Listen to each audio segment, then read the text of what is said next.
Hello mes belles âmes, bienvenue dans cette brève de couple numéro 33, celle-là je l'ai retenue, 33, hein. Le 3 comme l'impératrice, la créativité, la communication. Et ça tombe bien parce qu'aujourd'hui on va parler du couple nouvelle ère en tant que relation énergétique. Si tu ne me connais pas encore, je suis Corinne, je suis coach intuitive et alchimiste et j'accompagne les femmes à révéler leur magnificence en vivant l'or du couple nouvelle ère. Ce couple nouvelle ère qui est une relation physique, soit, mais aussi une relation énergétique. Aujourd'hui, je te parle de ce thème de l'énergie, qui vraiment c'est quelque chose que j'ai découvert sur le tard. Moi j'étais très Saint Thomas, je croyais que ce que je voyais et j'ai fait formation de Reiki, voilà, j'ai eu beaucoup de formations sur cette pratique en fait de l'énergie. C'est quelque chose qui me passionne, que j'adore et en bonne générateur sacral que je suis, aujourd'hui c'est quelque chose que je ressens, qui vraiment m'anime, qui est ma boussole, qui est mon moteur. Donc je vais commencer par une grande généralité qui est que tout est énergie. Tout est énergie. En fait, on vibre comme sur des fréquences en fait. Et nous, notre corps, c'est de l'énergie condensée. Donc cette énergie, elle est subtile, elle est invisible, elle est impalpable, hein. C'est un petit peu comme les pensées, les émotions. On sait que ça existe, mais on ne peut pas vraiment les toucher et vraiment les caractériser. Contrairement aux mots ou aux actions qu'on peut poser. Et cette énergie, on peut la ressentir dans notre corps, on peut la sentir circuler. Alors ça peut donner lieu à des fourmillements, à des pétillements, à des sensations de chaleur ou de froid. Enfin moi je sais que c'est plutôt chaud et cette idée de fourmillement. Ça peut être aussi, dans les cellules, je sens comme quelque chose qui pétille, tu vois, quelque chose qui est vraiment vivant. Donc c'est vraiment ça que j'aurais envie de décrire, parce qu'évidemment c'est pas facile de décrire avec des mots. Ça serait cette idée de vraiment se sentir aussi vivant, de sentir qu'il y a quelque chose à l'intérieur qui qui est comme un fluide qui coule, qui circule. Et c'est dans notre corps, mais aussi dans tout l'espace en fait qui nous entoure. Donc dans le couple, comment ça va se passer? Donc dans le couple, j'ai nommé couple nouvelle ère parce qu'à l'intérieur de ça, tu sais bien que ça peut être le couple conscient, le couple intégral ou le couple originel. En fait là, c'est exactement la même chose. On va être connecté à l'énergie, à la vibration de l'autre. Donc ça va se passer sur plusieurs plans. Ça va être quand on est dans l'aura de l'autre. Alors déjà, ça peut être quand on n'est pas forcément en contact physique avec l'autre. Ça peut être quand on est dans l'aura de l'autre. Donc l'aura, en fait, c'est les couches subtiles d'énergie autour du corps physique. Donc c'est déjà une entrée un peu en intimité avec notre espace énergétique. Et puis ensuite, on va avoir cette énergie, en fait, avec le contact physique avec le corps. Donc j'ai envie de te dire, on est en contact avec la vibration de l'autre. Alors, quand cette vibration est haute, avec notre autre, on va vraiment ressentir de la joie, quelque chose comme de l'allégresse, vraiment quelque chose de léger. Ça peut être, tu es en présence de ton hôte, et là je dirais qu'il y a d'autres choses qui peuvent rentrer en ligne de compte, donc qui peuvent un peu t'influencer. Et tu vas te dire, oui, mais ça en fait c'est pas que la perception de l'énergie, c'est je vois comment est l'autre, j'entends à la tonalité de sa voix, ce genre de choses. Par contre, par exemple, tu vas recevoir, on va dire, un SMS. Et bien là, tu vas ressentir vraiment, là il n'y a pas de voix, tu ne vois pas l'autre, donc tu vas pouvoir ressentir l'énergie à travers les mots qui sont utilisés, et encore au-delà de ça, de ce qui peut être quelque chose, tu sens si l'autre est est dans son assiette, est aligné, est bien dans sa vie, s'il est heureux, etc. Donc ça, tu vas vraiment le ressentir. Si la vibration est basse, tu vas aussi le ressentir. Donc pareil, si on prend l'idée du SMS, là tu vas pouvoir ressentir comme un poids qui te pèse et moi je sais que c'est ce qui se passe, ça je le ressens en fait dans mon corps. Et bien souvent, quand je faisais des formations d'énergétique, on me disait mais c'est absolument pas normal que tu ressens dans ton corps ce qui se passe chez l'autre. Et en fait j'ai compris que c'était vraiment ma force, c'est de capter en fait cette vibration et de pouvoir la capter à travers ce qui se passe vraiment en physique chez moi. Et c'est une très grande force parce que quand je fais des soins énergétiques, je sais exactement où est placé le nœud énergétique parce que cette douleur, je vais la ressentir au même endroit que mon client, en fait, dans mon propre corps. Donc c'est quelque chose avec lequel j'ai fini par me réconcilier. Et contrairement à ce que certains ont pu me dire que c'était pas normal, que c'était pas bien, que c'était voilà une certaine vampirisation ou etc. Parce qu'avec l'énergétique, il y a aussi beaucoup d'injonctions et il y a aussi beaucoup de croyances qui sont là, puisque c'est quelque chose d'assez mystérieux, ésotérique. En fait, c'est juste la base et c'est juste on devrait commencer à apprendre ça en fait dans notre vie. Mais voilà, il peut y avoir des spéculations en fait à ce sujet. Et donc je reviens à mes moutons. Donc tu peux ressentir vraiment voilà un poids qui te pèse, quelque chose de lourd. Dans ce message, tu vas ressentir que c'est plombé, tu vois, quelque chose de voilà. Et si tu n'as pas conscience, c'est aussi quelque chose qui peut affecter en fait par résonance. Si tu es très en résonance au niveau vibratoire avec cette personne, ça peut t'affecter et te faire remonter des émotions, puisqu'on est dans le ressenti, donc des émotions, des sensations, même des peurs. Donc d'où des fois tu captes des choses qui ne t'appartiennent pas. Donc là on parle dans le couple, mais évidemment c'est valable dans toutes les relations, dans toutes, je dirais au-delà avec des personnes que l'on rencontre, mais aussi dans des lieux. Donc voilà, donc ça c'est pour t'expliquer un petit peu comment ça se passe. Et puis comment ça se passe aussi dans le couple si tu vibres à la même fréquence. Si tu vibres à la même fréquence, donc c'est-à-dire qu'en fait c'est tu as des vibrations au niveau énergétique qui sont à peu près au même niveau, ou du moins, il n'y a pas d'écart, en fait, c'est ça. Donc, si tu vibres à la même fréquence, tu vas sentir comme quelque chose de l'ordre de la fluidité dans la relation, et aussi, ça va être facile. Ça peut être aussi envie de jouer avec l'autre, tu vois, un peu quelque chose d'enfantin, d'innocent, de spontané. Et donc ça peut aussi amener à beaucoup d'humour parce que la légèreté amène aussi, et le jeu, tu vois, ça amène aussi cette idée d'avoir envie de rire ensemble. En tout cas, on est vraiment, encore une fois, dans quelque chose de léger. Si tu n'es pas vibres pas à la même fréquence que ton partenaire, et bien là, tu vas pouvoir ressentir de la fatigue.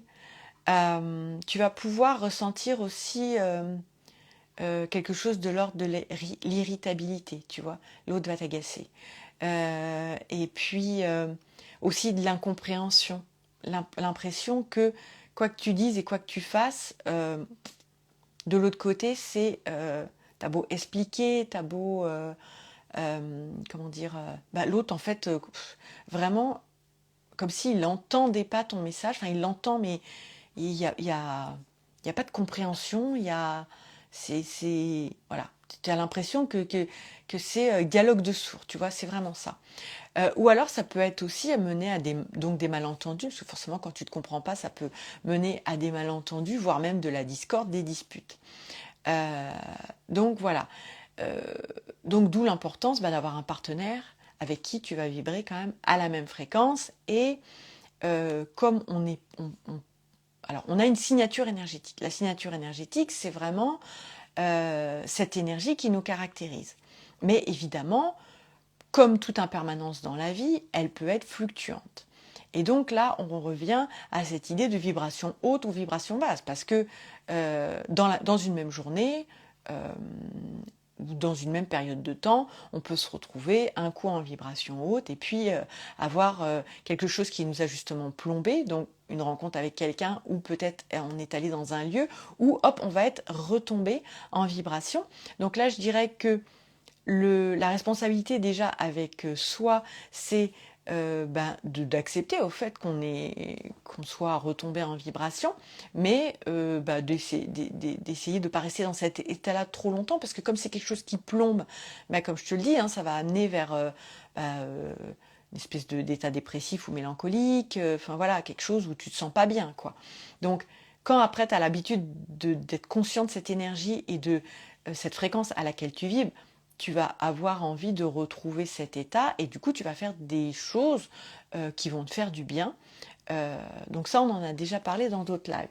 Donc cette responsabilité, je trouve qu'elle est décuplée quand tu es en couple, parce que en définitive, tu as bien vu que ton changement d'état vibratoire va aussi influer en fait dans ta relation avec l'autre.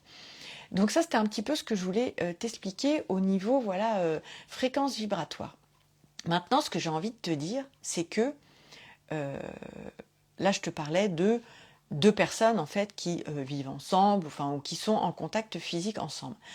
Mais après, on peut avoir ces mêmes ressentis de fréquence vibratoire avec des gens qui sont très loin, parce qu'en fait, l'énergie, elle n'a pas de frontières, ni au niveau espace, ni au niveau temporel. Donc, par exemple, moi, avec ma flamme jumelle, c'est ce qui se passe. Je peux ressentir, en fait, s'il va pas bien, s'il est triste, ou dans le doute, ou, ou au contraire, s'il est vraiment porté dans ses projets, heureux dans sa vie, je vais sentir, en fait, que la vibration n'est pas la même. Et à un moment donné, c'est quelque chose qui venait vraiment me comment dire, quel est le bon terme, me frapper vraiment en plein cœur, je dirais, parce que je ressentais tellement cet état vibratoire. Coucou, je pense Nathalie, je ne sais pas si je me trompe, dis-moi. Donc voilà, donc ma flamme jumelle, c'était vraiment, je ressentais vraiment son état d'être, sa vibration, donc s'il était bien ou pas, et c'est quelque chose qui venait vraiment me percuter et ça venait me déstabiliser dans mon état vibratoire. Aujourd'hui, je suis toujours en lien avec cette fréquence vibratoire, mais je pense que j'ai appris en fait à gérer ça et je le ressens, mais c'est comme si j'observais ça et c'est plus quelque chose qui vient me, me faire descendre moi en vibration. Donc ça, c'est pour dire qu'en fait, ces histoires de fréquences vibratoires, c'est aussi, on n'a pas besoin d'être physiquement avec la personne. Dès l'instant où on est connecté vibratoirement à des personnes, on peut vraiment ressentir leurs états d'être. Et quand je dis état d'être, c'est pas leur humeur en fait. C'est pas quelque chose de l'histoire du humeur du moment ou de la seconde. C'est vraiment l'état vibratoire dans lequel ils sont à un moment précis. Donc après, je vais te parler de ces histoires de vibrations, donc quand on est en contact physique. Donc là, par exemple, avec mon compagnon, nous souvent, on est assez tactile, on a besoin quand même de peau à peau. On reste quand même on est dans l'énergie, mais on est aussi beaucoup dans le physique et dans la matière. Donc on a ces besoins de peau à peau et souvent on dort assez collé, quoi. Et c'est là où je veux en venir, c'est que dans ces moments-là, on est dans un moment du coup de calme. On a arrêté de courir, tu sais, dans la journée, souvent c'est ça. Une action laisse place à une autre et on est dans une espèce de course un peu où cet état-là nous empêche en fait de ressentir cette énergie qui circule dans notre corps parce que moi, en tout cas, c'est mon expérience, pour la ressentir pleinement, mais j'ai besoin de faire silence, et j'ai besoin de me poser, j'ai vraiment besoin d'être dans un état presque d'accueil, d'ouverture et de réception. de cette sensation de fréquence vibratoire. Donc du coup, j'en reviens à quand voilà, on est couché l'un près de l'autre, voilà, un peu emboîté. Du coup, à ce moment-là, alors je ne sais pas si c'est parce qu'on est deux générateurs, donc je ne sais pas si c'est le sacral qui fait ça, mais là, au niveau vibratoire, je ressens vraiment cette énergie en fait qui va circuler entre nous. Donc, je peux vraiment ressentir le, le schéma en fait, le circuit vraiment.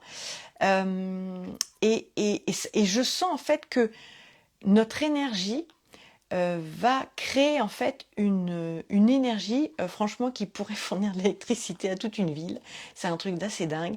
Donc on va aussi monter en fait en chaleur. Donc c'est pour ça que je dis ça. C'est quelque chose vraiment qui est... alors je sais pas si tu as déjà eu des montées de Kundalini, mais c'est vraiment ça. Cette énergie en fait ça va produire... On sent que ça produit une autre énergie en fait qui fait vraiment une forte chaleur. Euh, et, euh, et en fait, quand on reste dans cet état-là, où on ressent en fait cette circulation de l'énergie, euh, c'est quelque chose qui peut mener vraiment à des états extatiques, je dirais presque, enfin voilà, de béatitude et de grâce.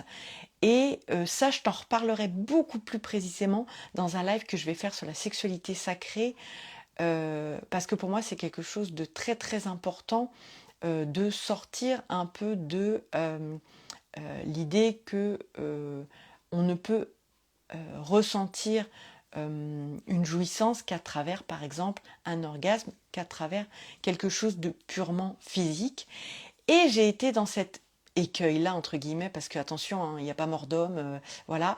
Mais au départ, quand je ressentais donc cette intensité, cette forte chaleur, cette énergie qui était créée, euh, eh bien du coup, j'avais tendance à vouloir euh, inconsciemment me couper de cette intensité, et en tout cas, j'avais besoin d'avoir plus un rapport qui allait être de l'ordre de pour me décharger en fait de cette énergie. Et ça, je t'en reparlerai vraiment dans ce live sur la sexualité sacrée parce que c'est très très important. Et donc du coup, ben, j'avais envie, voilà, d'un rapport physique. Donc voilà, on va être clair avec pénétration, avec orgasme, pour pouvoir me décharger de cette énergie parce que à ce moment-là, j'avais pas capté que cette énergie, donc ce feu créateur, hein, il s'agit vraiment bien de ça, c'était vraiment une énergie créatrice et qu'il fallait canaliser. Et en fait, qu'on ne pouvait pas laisser en suspens, et, mais qu'on n'avait pas besoin aussi d'étouffer. Parce qu'en fait, quand tu es dans une sorte de décharge, c'est-à-dire que tu fais monter quelque chose de très très haut et tu as besoin d'une décharge pour redescendre. Et là, en fait, plutôt dans cet état extatique et comment tu t'en sers pour avoir cette énergie euh, de création que tu vas pouvoir canaliser, et ben c'est vraiment, t'as pas besoin de mettre un couvercle dessus parce que sinon en fait c'est un petit peu ça que tu fais. Et cette énergie créatrice, j'ai vraiment appris à la canaliser et du coup à la mettre ensuite dans mes activités. Alors ça pouvait être vraiment des activités de création, donc ça pouvait être des mandalas. Moi j'aime beaucoup tout ce qui est créatif, donc j'ai fait des bijoux, j'ai fait enfin énormément de choses, des mandalas, etc. Ou ça pouvait être dans mes projets, dans mon business, mais en tout cas j'avais besoin de faire des actions euh, qui vont être nourries par cette énergie créée. Alors, je ne sais pas si je suis claire parce que c'est quelque chose qui n'est pas forcément évident à transmettre et à expliquer, mais c'était vraiment ça qui se passait. Et quand je ne le faisais pas au début, parce que ben, cette énergie créée, je ne savais pas quoi en faire, et ben, soit j'avais besoin donc de quelque chose de l'ordre de la décharge, donc comme je te dis, ben, du coup, cet état un peu d'extase finissait en fait par un besoin vraiment physique, instinctif, presque animal, tu vois, ou alors ça pouvait même être une engueulade. Parce que tu vois, dans cette énergie de décharge, tu as besoin d'une sorte d'adrénaline qui va te faire redescendre en fait, et donc qui va faire redescendre cette vibration. Et c'était pas juste, c'était vraiment pas juste, ni pour moi ni pour mon partenaire, mais en tout cas à ce moment-là je savais pas gérer cette intensité. Je pense que c'est aussi par peur de cette intensité que j'avais besoin de faire redescendre. Et aujourd'hui j'ai vraiment appris à accepter et à vraiment, comment dire, euh, faire la paix aussi avec cette notion d'intensité. C'est plus quelque chose qui me fait peur, et je sais que cette énergie, je vais pouvoir aussi la mettre au service de ce que j'ai à produire, parce que c'est un formidable moteur. C'est vraiment, c'est comme le carburant que tu mets dans ta voiture, c'est exactement pareil. Euh, donc, ce que je veux te dire aussi là-dedans, c'est que, attention, quand je dis ça, je ne cherche pas du tout à dissocier le physique, donc la matière, le corps, du subtil, l'éther et tout ça. Parce qu'en fait, l'idée, c'est de marier les deux. Parce que quand tu te sers de cette énergie créée, évidemment, là moi je te parle du couple, mais tu peux la créer seule, hein, bien sûr, tu n'as pas besoin d'être en couple pour ça. Euh, Qu'est-ce que je voulais dire Oui, et ben tu vas la ramener dans la matière, parce que si tu fais quelque chose, si tu produis quelque chose, si tu mets en action quelque chose, tu vois, c'est bien quelque chose de l'ordre du subtil que tu vas ramener dans la matière. Donc c'est vraiment une histoire presque de cycle et de boucle. Et ça peut se faire en fait dans les deux sens, c'est-à-dire que parfois on va capter une énergie, par exemple, des plans supérieurs, de quelque chose de l'ordre de la multidimensionnalité, tu vois, comme je t'ai expliqué par exemple dans la relation flamme jumelle, et c'est quelque chose qu'on va ramener dans la matière, et on va la ressentir dans le corps, et on peut s'en servir, comme je te le disais, pour voilà, réaliser des choses. Et puis parfois, on va vraiment la créer dans le physique, et on va la faire remonter donc dans le corps, donc pour atteindre ces états modifiés de conscience, donc comme on pourrait faire par exemple en méditation, ou dans la sexualité sacrée, c'est exactement ce qui se passe. Et ça en fait, ça va amener à une ouverture de cœur, ça va amener à... on va pouvoir aussi avoir le troisième œil qui va s'activer, donc c'est ça qui va nous permettre aussi d'avoir des perceptions extrasensorielles. Euh, donc, comme je te le disais, ça, on peut y arriver très très bien tout seul ou en couple. Euh, mais par contre, quand c'est en couple, comme je t'ai déjà expliqué, le couple, c'est l'énergie de l'un, l'énergie de l'autre, avec cette troisième énergie qui est le couple. Et là, en fait, ce couple, il va vraiment agir comme un catalyseur. Euh, donc, ce qu'on pourrait dire, en fait, aujourd'hui, c'est que ce couple Nouvelle Ère, donc conscient, intégral ou originel, c'est vraiment une relation énergétique où le physique n'est pas du tout oublié, parce que le physique, c'est celui qui permet de ressentir. Donc, connecté au corps, pour moi, c'est vraiment le duo gagnant. C'est le corps et le subtil, en fait. Euh, Parce que sans le corps, pour moi, cette énergie, elle reste de l'ordre de l'abstrait, elle reste de l'ordre de l'invisible, de l'impalpable, alors que ramener dans le corps, c'est vraiment quelque chose... on est quand même des êtres incarnés, donc que tu peux goûter, que tu peux, tu vois, ressentir, dont tu peux te nourrir, quoi. Donc ça c'était voilà ma petite contribution du jour au niveau vibration, fréquence. Donc je ne sais pas si dans ce que je t'ai transmis aujourd'hui, si c'est des expériences que tu as déjà vécues, si tu ressens déjà l'énergie. Donc le petit cadeau du jour, l'exercice, ça pourrait être, par exemple, tu vois, tu te mets comme ça, et tu mets ta conscience en fait au niveau de tes mains, et tu vas essayer voilà, de ressentir en fait l'énergie en fait qui pourrait faire comme une résistance quand tu rapproches un petit peu tes mains. Et ça en fait, ça va être une boule d'énergie que tu vas pouvoir créer, d'accord? Donc là moi je commence à bien la ressentir. Tu vas pouvoir l'agrandir, la faire grandir, tu vois. Donc ça va être une boule qui va devenir de plus en plus grande. Et quand tu as fait comme ça une boule avec ton énergie, parce que ça c'est ton énergie propre, ça serait vraiment dommage de laisser ça de côté. Donc pour te faire un petit cadeau du jour, tu vas prendre cette boule d'énergie, tu vas la placer au-dessus de toi avec l'intention vraiment de la laisser traverser tout ton corps. Et donc voilà, comme une petite douche énergétique, voilà, tu vas la laisser complètement te traverser. Et ça, généralement, ça te fait comme une douche avec comme des petits scintillements. Hein, c'est quelque chose de très léger, de très doux et très sympa. Donc voilà, c'est des petits exercices que tu peux faire pour commencer à ressentir l'énergie. Puis après, je trouve que en tout cas moi, c'est comme ça que j'ai fait. Les ressentis vont se faire de plus en plus souvent, de plus en plus fort. Alors comme je te le dis, des fois dans des lieux où tu vas ressentir que l'énergie, c'est pas du tout en résonance avec ta vibration et que ça risque de te faire descendre en vibration, c'est ok, ça fait partie aussi du jeu. Encore une fois, on est des êtres incarnés, sinon on peut aller aussi méditer toute la journée sur la montagne, mais je pense pas que c'est ce qu'on est venu faire ici.